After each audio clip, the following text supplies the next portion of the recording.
Mae'r mesur yn bwysig iawn i'r gerdd glas. Y wers rydd yw glas, a mae'n bwysig oherwydd fel y diwrnod yn Abertawe, does dim reolau o gwbl. Pen rydd yw cerdd sydd heb rydd model na patrwm reolaidd. Mae llawer o ddefnydd o liw yn y gerdd glas.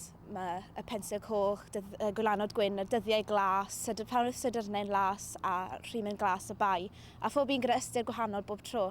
Mae hwn yn cyfleu y mwynhad a'r dydd braf, a'r haul a'r haf, a mae'n cyfleu yr mwynhad a'r pleser o fod ar lan y traeth. Mae llawer o ansoddeiriau yn y gerdd glas sy'n disgrifio syndod plentyn. Enghraifft mae y creiniau tal sy'n yn amlwg dangos y syndod. Mae'r tal yn profi bod y plant mor fach yn ei dydd allan, yn ei dihangfa o totalitariaeth glo. Maen nhw'n gweld y pethau mawr hyn a maen nhw'n, mae pawb yn mynd nôl i plentyndod nhw'n disgrifio popeth mor fawr. Dilynem ddartiau gwyn y gwyliau a flonydd yn trwanu targed y creigiau. Gallwn weld o fan hyn yr ansoddau'r gwyn a flonydd. Mae'n dangos y cynnwrf y plant wrth wylio'r adar hyn, a mae rhywbeth gwahanol i nhw. Dyn nhw ddim yn gweld pethau fel hyn yn Bryn Aman le maen nhw wedi dod o. Felly mae rhywbeth newydd i nhw, maen nhw wedi cynhyrfu wrth i weld e. Ac yn amlwg mae'r adar yn symud yn gloi iawn, sy'n eto yn enghraifft o syndod plentyn yn y gerdd. A grafau'r wyrbrau'n glir, mae'r ansoddaid glir yn disgrifio'r awyr las. Mae'n glir. Mae'n amlwg bod yn ddiwrnod braf o haf. Eto i gyd, mae'n cyfrannu at thema o ryddid sy'n ar ddechrau'r gerdd, bod nhw'n cael dydd o ryddid ar lan y môr, dydd i fwynhau o ddiwrth Bryn Aman. Mae'r plentyndod yn thema sy'n cael ei weld yn y gerdd hefyd. Mae'n amlwg wedi cael ei sgrifennu trwy lygaid plentyn wrth i'r plentyn fwynhau ryddid o totalitariaeth glo, dyfyniad o'r ddiwedd y gerdd. Mae hyn yn gwrthgyferbyniad hefyd o diwedd y gerdd a gweddell y gerdd. Bod ryddid yn thema mor amlwg ar y dechrau, ond eto i gyd mae mwy o reality erbyn diwedd gyda totalitariaeth glo.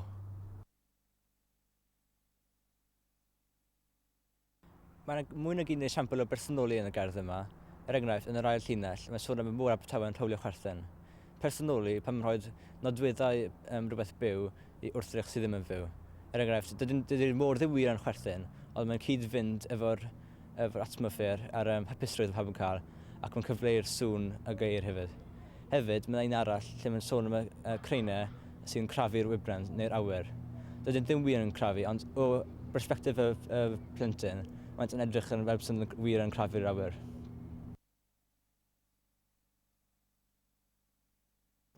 Ymdeithem yn y pensil coch o dren. Mae hwn yn un o trosiadau sy'n dechrau'r gerdd, sy'n cyfleu hapusrwydd ac dod â lliwiau mewn i'r cerdd unwaith eto. Mae'r pensil yn atgoffa ni o plentyndod y bardd. Pethau syml yw nhw fel y pensil mewn ysgol a cofio pethau sy'n debyg i be welodd e ar y diwrnod hyfryd yna. Ein llygaid newynog yn syllu'n awchus ar fwrdd y môr.